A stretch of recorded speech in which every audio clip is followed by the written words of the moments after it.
Hi friends, welcome to our channel. এটি আমার চ্যানেলের প্রথম ভিডিও। তো এই ভিডিওতে আমি শেয়ার করব শিলিগুড়ি থেকে বাইক নিয়ে কার্শিয়াং যাওয়ার আমার অভিজ্ঞতার কথা। পাহাড় আমি তো অনেকবারই এসেছি, বাট এবার ঠিক করেছিলাম যে বাইক নিয়ে পাহাড়ে যাব। তো সেই জন্য শিলিগুড়ির কাছের শৈল শহর কার্শিয়াংকেই বেছে নিয়েছিলাম। কার্শিয়াংকে আমরা দুভাগে ভাগ করতে পারি। এক হলো লোয়ার কার্শিয়াং, যেটা মার্কেট, বাজার, টয় ট্রেন এসব নিয়ে ঘেরা। আর এক হলো আপার কার্শিয়াং, যেটা শান্ত, নিরিবিলি আর জঙ্গল দিয়ে ঘেরা।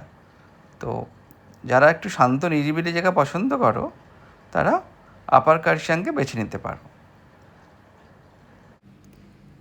এনজিপি স্টেশনে নেমে স্টেশনের কাছে বাইকপালে বাইয়ার থেকে বাইক ট্রেন নিয়ে রওনা দিয়েছিলাম কার্শিয়াংয়ের উদ্দেশ্যে। তো চলো যেতে যেতে বাকি রাস্তার অভিজ্ঞতার কথা শেয়ার করা যাক। শিলিগুড়ি থেকে কার্শিয়াং যাওয়ার মোট 3টি রাস্তা আছে। এক পাঙ্খাবাড়ি রোড, আরেক রোহিণী বাইপাস, আরেকটি হলো হিলকাট রোড। তো এর মধ্যে আমরা হিলকাট রোডকেই বেছে নিয়েছিলাম, কারণ এই রাস্তার পাশ দিয়েই গেছে টয় ট্রেন। তো এই রাস্তার স্লোপ তুলনামূলক বাকি দুটি রাস্তার থেকে কম। দার্জিলিং মোড় থেকে মোটামুটি 5-7 মিনিট এলেই দুপাশে পড়ে সবুজ চা বাগান। আর এই সবুজ চা বাগানের মধ্যে দিয়ে বাইক চালানোর যে অভিজ্ঞতা, সেটা ভাষায় বর্ণনা করা যায় না। তো যারা বাইক নিয়ে আসার প্ল্যান করছো, তারা সাহস করে বেরিয়ে পড়তেই পারো।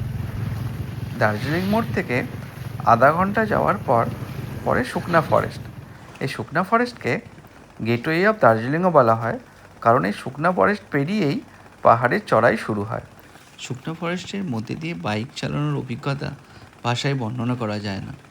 এর দুপাশে আছে সবুজ ঘন জঙ্গল, আর পাশে চলে গেছে টয় ট্রেন।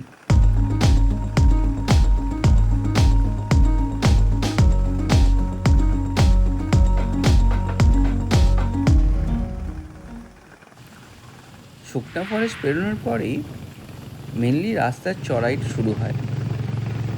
এই টার্নিংগুলিতে একটু হর্ন দিয়ে গেলে আর স্লো চালালে তেমন অসুবিধা হওয়ার কথা নয়। যতই আমরা উপরের দিকে উঠতে থাকছিলাম, ততই রাস্তার সৌন্দর্য আর কুয়াশা দুটোই সমানতালে বাড়তে থাকছিল।